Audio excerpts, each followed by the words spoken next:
नमस्ते प्रणाम, कैसन बानी आप सब। देखिए आज हम अभी झाझा में बानी। झाझा के सीन है, कितना सुंदर पहाड़ी है। और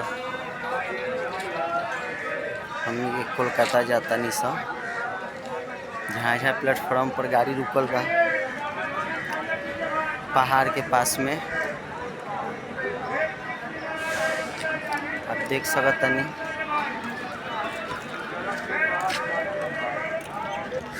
कितना सुंदर नज़ारा बा।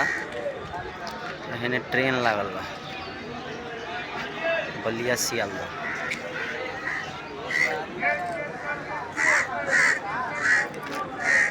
ट्रेन के लाइन बा सब।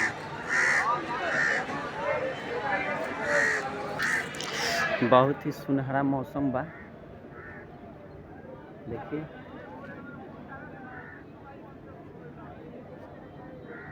यहाँ पर गाड़ी रुकेला तो सब पैसेंजर लोग उतर के घूमे लेन सभी कोई।